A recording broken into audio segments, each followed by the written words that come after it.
여러분 안녕하십니까. 22년차 보험 설계사 김승범입니다. 오늘도 보험 설계사의 역할에 대해서 좀 설명드리도록 하겠습니다. 제가 저번 시간에 보험 설계사 역할은 보험 가입할 때 조건에 대해서 공정하고 적절하게 잘 가입 설계하는 게 중요하다라는 말씀을 좀 드렸지 않습니까?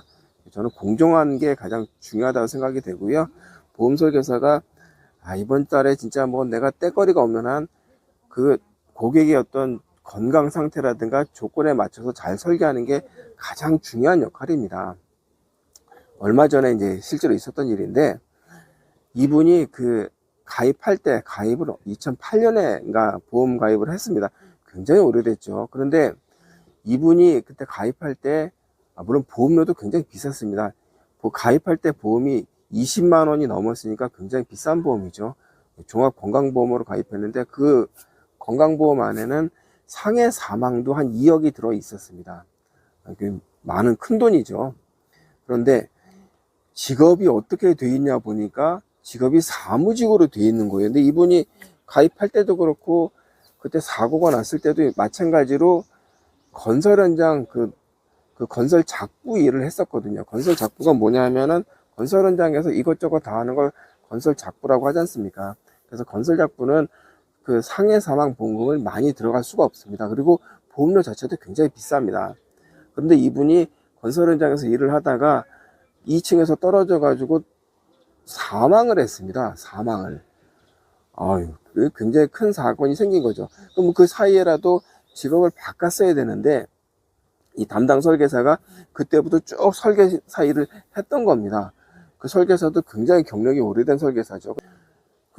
유가족분이 그걸 2억을 받을 줄 알고 보험금을 청구했는데 보험사에서 얼마를 줬냐면 1,000만 원을 줬습니다. 1,000만 원. 당연히 1,000만 원, 저는 1,000만 원이 맞다고는 생각합니다. 개인적으로.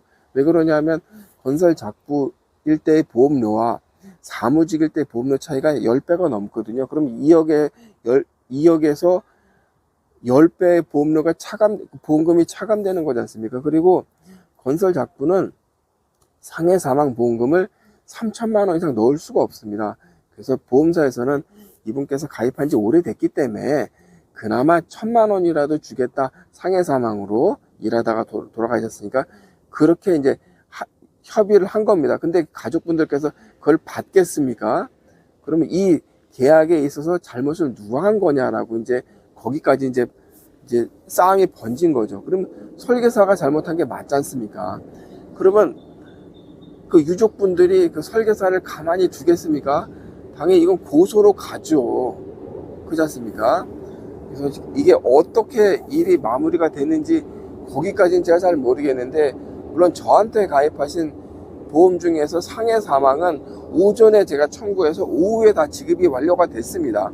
왜 그러냐면 저는 건설 작부로 다 가입을 시켜드렸으니까요. 그래서 사망 진단서에 건설 현장에서 일하다가 사망했고 직업 맞고 사망 원인 다 나왔고, 그러면 오전에 보험금 청구하면 오후에 나가는 게 맞지 않습니까? 그래서 그 보험사는 아직도 유족들하고 소송을 지금 하는 걸로 제가 알고 있습니다. 그래서 보험 설계사가 그때 왜 그랬는지 제가 이제 들었는데, 건설 작부로 하면 그러니까 내가 내는 보험료가 너무 비싸져서 사무직으로 설계를 했다, 그 얘기를 했다고 합니다. 그럼 그렇다고 해서 그분의 보험료가 2, 3만 원이냐? 그게 아니었다니까요. 한 달에 20만 원 정도 내는 보험료를 어쨌든 그래서 내 직업에 맞게 보험을 잘 설계하는 게 굉장히 중요하고, 보험 설계사는 이 말씀 드리기 좀 민망합니다만 공정해야 됩니다. 진짜 내가 이번 달 떼거리가 없는 한이 있더라도 이 설계를 내 어떤 사심을 갖고 설계하는 게 아니라 공정하게 설계해야 되는 게 보험 설계사의 역할입니다. 그렇지 않으면 큰 사고가 날 수 있다. 그 말씀을 좀 드리고요. 설계사 역할 중에서 보험금 청구하는 역할도 또 있습니다. 청구를 보험 설계사 다 할 수 있죠.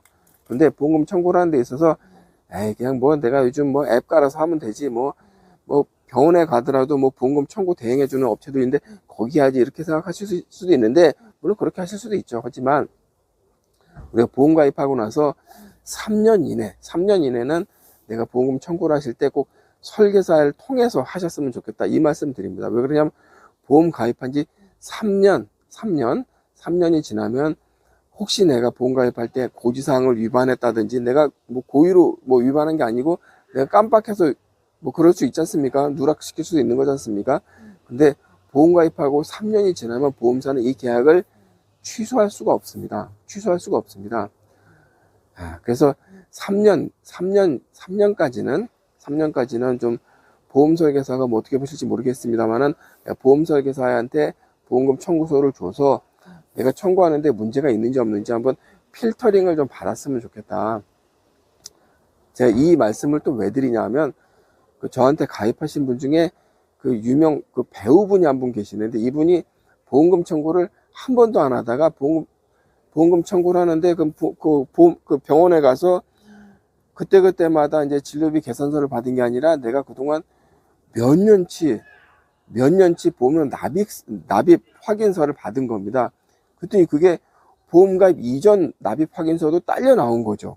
병원에서는 뭐 그걸 뭐 계약자가 내가 뭐 실손보험을 언제 가입했는지 뭐 알 수가 없지 않습니까? 그러면은 내가 이 병원에서 내가 진료본 전체 그 납입 확인서를 뽑아주세요. 그러니까 한 5, 6년치가 한꺼번에 우르르 다 딸려 나온 겁니다. 그래서 그분이 왜 그렇게 했냐면 저하고도 통화를 자주 하시는 분인데 그 병원에 가니까 뭐 보험금 청구 서비스를 해준다고 합니다. 그래서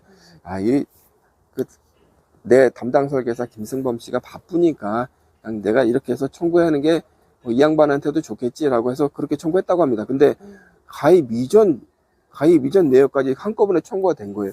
그럼 보험사가 그걸 어떻게 보겠습니까? 그러면은 무슨 이유로 갔는지 그 내용을 보겠죠. 그 내용을 봤더니 가입에 통풍이 있었네. 통풍이. 그것도 가입하기 2년 전에 통풍으로 진료받았던 사실이 있었네. 그런데 이 보험 가입한 게 3년이 안 됐었습니다. 3년이 넘었다면 그 보험사에서는 고객님 이 영수증에 몇 가지는 가입 이전 서류가 같이 왔으니 요거는 빼고 보험금 지급하겠습니다 라고 친절하게 설명했을 텐데 이분이 가입한 지가 3년이 안 됐어요. 그 보험사에서 어떻게 하겠습니까? 이 보험을 취소시킨 겁니다. 취소. 그리고 저한테 모집경위서를 써달라고 한 거예요. 그래서 전들 그분이 가입하기 2년 전에 통풍 관련해서 치료를 받았는지 제가 알 수가 없었거든요. 그래서 제가 이분께 전화해서 참 왜 그러셨나 다시 가입할 수 있는 뭐 그런 문제가 아니지 않습니까? 애써 힘들게 가입한 실손보험이었는데 그래서 이분께서 실손보험이 직권해지가 된 거예요. 직권해지 될 수밖에 없었습니까? 그래서 여러분께 제가 좀 부탁드리고 싶은 거는 내가 그 보험 가입하신 지 3년 미만이면 꼭 설계사를 통해서 설계사의 어떤 그 필터링을 통해서 가입하는데 문제가 있는지 없는지 서류 검토를 좀 시켰으면 좋겠다. 3년이 지나면 그다음부터는 앱을 깔든 뭐 내가 뭐 전산에 대해서 좀 이렇게 좀 어렵고 뭐 인터넷에 좀 어려우면 우리 아들을 시켜서 청구를 하든 뭐 병원에는 바로 온 서비스를 이용하든 그래서 상관없습니다. 3년만 넘으면 아무 상관없는데 3년 이내는 청구하실 때 좀 주의했던 그 설계사의 도움을 좀 받으셨으면 좋겠다. 요 말씀을 좀 드리고 싶습니다. 왜 그러냐면 이 보험을 가입했으면 좀 원만하게 좀 보험이 좀 유지가 돼야 되지 않습니까? 고객은 돈을 잘 내고 보험사에서는 청구 들어오면 원만하게 보험금을 지급하고 이게 다 두루두루 원만한 거지 않습니까? 우리가 그러려고 보험 가입한 거지 보험사랑 니 죽고 나 죽자 싸우려고 가입하는 거 아니지 않습니까? 그래서 원만하게 하시려면 3년 3년 5년 아닙니다. 5년은 보험 사기가 5년이고요. 우리가 뭐 고지사항 위반 좀 했다는 게 보험 사기는 아니지 않습니까? 그래서 원만하게 하기 위해서는 3년 동안은 보험 설계사를 통해서 청구하셨으면 좋겠다. 이 말씀을 제가 강조드립니다. 네, 오늘 방송 여기서 마치도록 하겠습니다. 감사합니다.